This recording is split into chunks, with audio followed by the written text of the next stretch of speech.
asked me to come speak here today. He asked me when I was double parked on free champagne at this event. So it wasn't until I actually sobered up the next day that I realized it meant speaking in front of thousands of people, or hundreds, I don't know. And it really wasn't until I actually Googled Sid Start last week when I realized the high caliber of other people that will be on this stage. So, I mean, like Kim.com. What? That's crazy, right? So then I thought, what the hell am I going to speak about? How could I possibly impart wisdom on all these people when I'm still just learning myself? So I thought instead that I would, clicker, myth-bust some startup cliches through taking you on my journey so far. So, as we all know, the startup world is full of cliches and catchphrases that are just so overused. Well, today, let's see if some of them are true. And I'm going to do so by being overly presumptuous and drawing conclusions based on a sample size of just one, myself. So, let me start with that. Let me tell you that I've never had any fashion or retail experience at all. My first business was an utter failure. I had no money at all to start the business, and I've never even had a business plan. I never even thought that I was entrepreneurial. Oh, my parents are immigrants, so some of you may know what that means. Give you a minute to read it. So, okay, they weren't that bad. But, you know, their idea of bringing me to Australia when I was 8 was so that I could land their dream job of working in upper middle management. So luckily for them, I actually did get a job at KPMG straight out of high school. So there's me during my first week of work looking very CSI Miami in my white pants. So I started in the roaring years before the GFC. So this meant Friday night drinks, extended long lunches, a bunch of new friends, and work life was pretty sweet back then. I never even thought about starting a business. You know, I was never part of any school entrepreneurs club. I didn't have a lemonade stand growing up. It just all seemed so risky and out of my league. It actually wasn't, and this is a little bit sad to admit, it wasn't until I fell head over heels in love with this European boy who talked so much about traveling and starting his own business that I even started to think about this idea about starting a business. So, entrepreneurs are made, not born, busted. So I definitely don't think I was entrepreneurial, but rather it's been the experiences and mistakes that I've made along the way that has brought me to where I am today. So my entrepreneurial journey started when one of my friends came to me and asked me if I wanted to hop on board on her idea.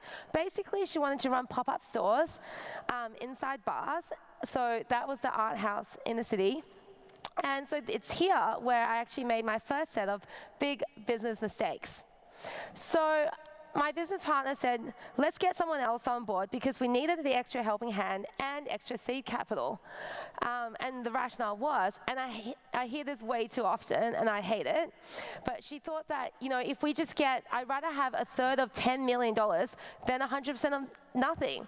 But this rationale makes absolutely no sense. If you think about it, getting that extra business partner is not going to increase your turnover. And trust me, everything's always fine and dandy until you have to start dividing up your profit. So now I'm not saying partnerships don't work, obviously. I mean, there's the Google guys, Atlassian, Ben & Jerry's, but I just know that getting out of bad partnerships is one of the hardest problems that people have had to deal with, businesses. So the more the merrier. Still not sure about that one. So I guess my advice would be, where you can, try and pay for these services, which I know it's hard because when you're starting, your funds are limited. Or consider using a profit incentive before you start giving away your precious equity or control. So something else that people tend to do is they tend to over-rationalize. Now, I'm not pointing any fingers because this is what I did as well, and I probably still do now. But basically, what we would say, for example, is if we get 100 designers, average price around $100, and now we just sell one thing per designer per week, that means we're going to make $500,000 in the first year, right? No. We realized only when we started that all of our assumptions were wrong. But of course, it's so hard not to get excited when you're first getting started, and it's hard to believe that other people won't love your products as much as you do. But unfortunately, that is frequently the case. So I think what's important is to make sure your MVP, that's your minimal viable product, is solid, and to test and validate at every stage. But I'll come back to this. So something else we did was, we thought that if we got heaps of press and held heaps of parties, which we did. This clicker's not keeping up with the number of parties we had. That it would lead to heaps of buzz and heaps of customers. And we were wrong about this as well. We had heaps of fun, but ultimately our products weren't in demand and the pricing was high, so it was never going to work. So I remember going to this PR meeting with my business partners, and the PR company actually turned us down because they didn't think our business model was strong or sustainable enough. When we left the meeting, one of the business partners turned to me and said, "Look, Jane, you probably shouldn't talk in these meetings anymore. You were all over the place, and it didn't sound like you knew what you were talking about." And you know what? They were right. Bitchy, but right. I mean, to this day, I'm still not 100% sure what the business was all about. But I was just so excited to get started that I didn't even care. But that being said, it was definitely the best crash course possible. I learned so much more than my work experience or my uni degree. And I definitely wouldn't be where I am without it today. So I guess, don't start a business for the sake of it, but keep in mind that it could be a stepping stone to other great opportunities and business ideas. Oh, this is a good place to slip in. Now, don't fail, but if you're going to fail, fail fast. Confirmed. So all those press clippings you saw were from paid PR, which completely hemorrhaged the company out of the little money that we had. And it was actually a blessing in disguise because it meant that we didn't keep chipping away trying to make these pop-up stores work, and it allowed me to move on to the next thing. So in July 2010, I quit my job at EY to work on a business. So I was working at Ernst & Young full-time as a business analyst and doing the business on the side. But I'll be honest with you, I didn't quit my job because I believed in the business, which I think you can tell by now. I quit because I absolutely hated it. I got so sick of being stuck in that boring grey cubicle. I mean, I remember this moment when I looked at my phone and I thought, 3 hours have just passed. I'm literally 3 hours more dead than I was, and all I've done is remove the circling referencing from this spreadsheet, and now I'm going to go dry my sorrows with meatball sub.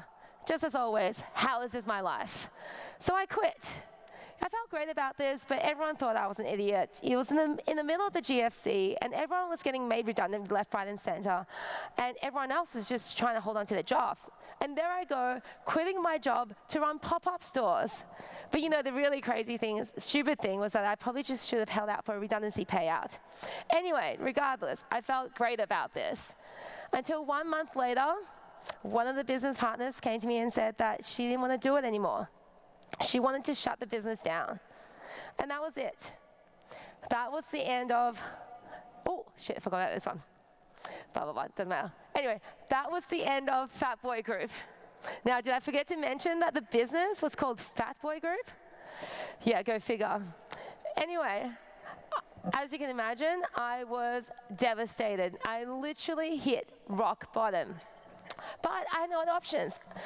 I didn't have a job, I didn't have a business, I had way too much pride to ask my job back or to go back to the corporate world. So I had to keep going with this business thing.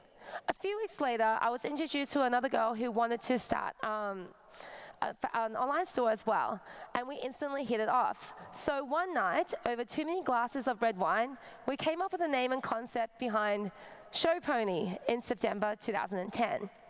And so obviously we've rebranded to Showpo since then, but that's a whole other story for another time. Anyway, so now I had two major problems.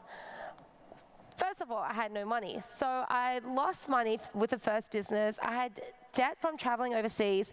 I had to pay KPMG back $18,000 for breaking that cadetship, as well as having my uni HEX debt. So that was a total of $60,000 of debt at the age of 24. Not a great place to be in when you're starting a business, or not a great place to be in anyway. But that being said, we turned over $10 million last year.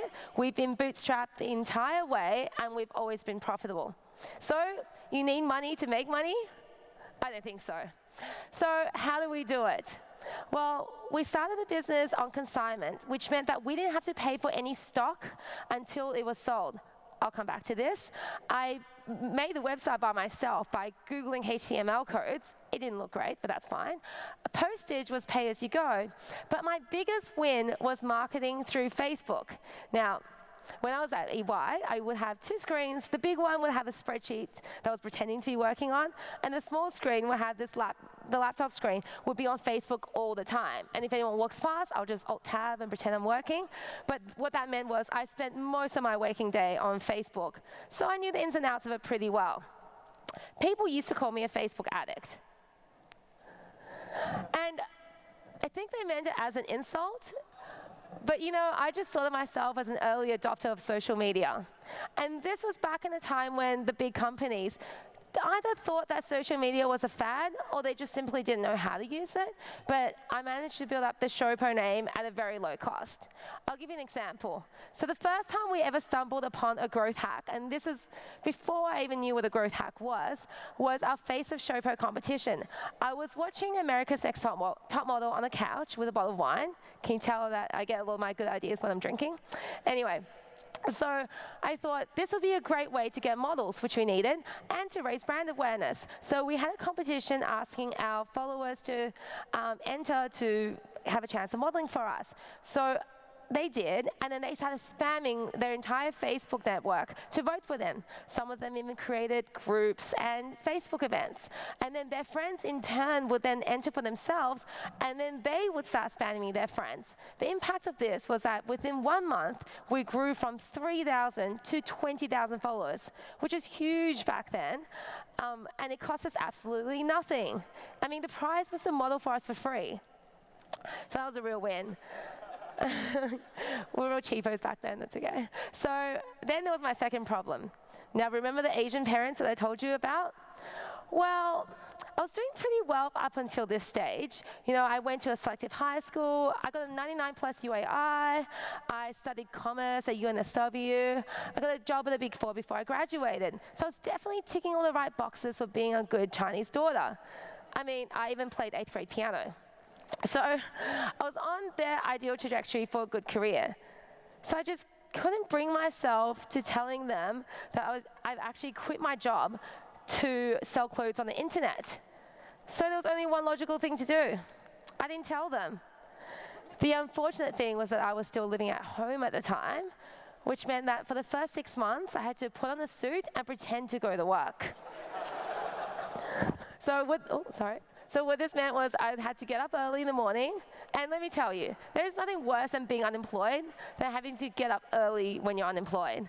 So I had to get up early, put on my suit, have breakfast with my parents, get the bus into the city, sometimes with my mom, and just wander around the CBD trying to figure shit out. All the meanwhile, carrying around an empty laptop bag. So you know, that was probably rock bottom. Anyway, so November wait, I nearly forgot.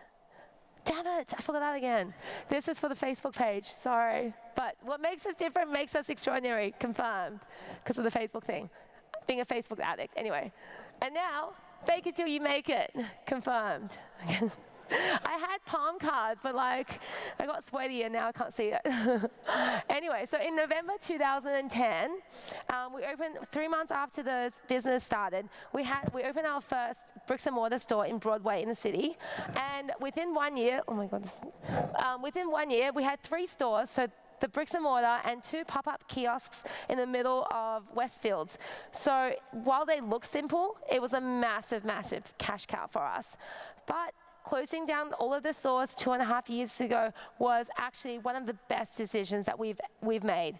We knew that we wanted to focus on being a pure play online store because this is what we could be really good at. So it was really difficult to actually make a decision to shut down a profitable income stream, but we did. And within a couple of months, by being able to focus all of our attention and resources to online only, we saw online sales grow that easily made up for the loss of bricks and mortar sales. So it was great. That and the fact that I finally got my weekends back because I didn't have to be worried about being called in when people chuck stickies. So that was awesome. So now let's move back and backtrack a bit. And focus on just the online store. So these are our online store sales. You can see September 10, back when we first started. We were doing quite well for the first 6 months. But then sales started tethering off towards the end of 2011. And that's where my business partner decided to opt out, and we amicably went our own ways. And just side note, I ended up buying her out for a lot less than what we make in a day, turnover, but still. Anyway, so January 3rd, 2012. I'll always remember that day. That was the day that Showpo was all mine. But it didn't take long for the excitement to wear off and for me to realize that it was all on me now. For the first time ever, I had no business partners to blame for fuck-ups, and shit just got real. So, I put in a bunch of changes. We removed the shipping charge, optimized Facebook spend, started running Google ads, provided faster and better customer service, made better buying decisions. And it all sounds simple, but it worked. Because from there, sales just doubled month on month. And so December 2011 was the last month together with my business partner. But then there was my next problem. I was burning myself out. Business was booming, and I was just doing everything by myself. But the problem was my way of thinking. I thought that I could do everything by myself and that I didn't want to relinquish control. That and the fact that, minimum wage is like $23 these days. Now, I remember when I first started Macca's and I was on $5.70. So $23 to pay someone to do a job that I can do a much better job at just seemed ridiculous. Of course, I was being ridiculous. But what actually saved me from this, and when I say this, I mean the risk of staying as a small business rather than growing to a big company with systems and processes that allows for growth, is a trip that I booked months earlier with friends before the business took off to go to Miami for Ultra Music Festival. I actually was tempted to stay back in Sydney and keep working, but thank goodness, Fun Jane stepped in and just thought, let's just go anyway. And it forced me to hire my first staff and start putting systems into the business. So I guess you could say that raving to Bloody Beatrice actually was a pivotal turning point in the Showpo growth career. And if you're wondering why it says Showpo drinking team in your schedule by the SidStar team, I think shit like this, that probably has something to do with it. Anyway, so in May 2012, I finally moved out of my parents' garage. So that was where I was operating up until then. And we moved into our first office on Pitt Street in the CBD. Now, I thought this office was huge. It's 140 square meters, and I thought we would never fill it. But So I got the biggest piece of furniture I could find at Officeworks, biggest and ugliest. But you can see how little stock we were holding back then. But a year later, it was full. That was moving day, and we moved out to a 1,200 square meter warehouse in Ultimo. And it's here, I like to just like to note that we made our first $1 million month, and that was May last year. We had a bunch of packing staff, packing the orders, but it was just 4 of us, office staff, including myself. So do more with less, confirmed. So I thought we'd never fill up that space either, until we did, a year later. And so now we've carved out the warehousing function of our business, and we're using a third-party logistics company. Now, I promised my Chief of Operations and work bestie that I would include the next slide in because it's one of our proudest moments. But when we moved, our moving day, we built this awesome fort with all the leftover boxes. Thank you. Anyway, it looks way more impressive in person as well. Anyway, back to the slides. So now we're in the CBD, actually just a block from here, and we have this amazing office with this pimpin' rooftop, and we've just hired our 11th staff. And actually, we've hired 2 guys recently who are starting soon, so to join our all-girls team, so that'll be interesting. Anyway, so as I'm running out of time, I'm going to wrap up with the biggest lesson that I've learned in business so far, and that's to validate everything. Don't sink everything into the business up front, like I did with Fat Boy, because I thought it was going to work at the time. Showpo launched on consignment, which meant we didn't have to pay for any of the stock until it was sold. Because remember this photo? I didn't have the best fashion taste back then. Anyway, let's move on quickly. Anyway, so what that meant was we would get the stock, take the photo, upload it to the website, blast it on Facebook, and only once did it sell would we have to pay for the stock. And same goes for the website. The first website I built in one day using Big Cartel, which cost us nothing, and we made $22,000 a month on it. The next website, we paid someone $700 to build, and we made up to $140,000 a month on it. Compare this now to the Fat Boy Group website, which cost $5,000, and it was just static info pages and didn't even have a shopping cart. So what I'm trying to say is just be careful where you sink your money into when you're first starting. Without experience, it's really hard to know whether you'll be spending it well. And you really just want to have money left over to invest into the business once you make these mistakes and learn. So I guess for most parts, the way we've done it is we reinvest money into the business to grow the business as the business grows. Now, what this means is that you're constantly validating your business model, your website, your buying decisions, and your marketing campaigns. So I guess the next question is, what's on the cards for Showpo? What's our vision? We're going to be one of the largest online retail stores for women 16 to 30. We're going to do this by expanding into international markets. We're currently selling to 45 countries, but we want to have deeper penetration into our key geographies. And we're going to bring more production in-house and be more autonomous and vertically integrated.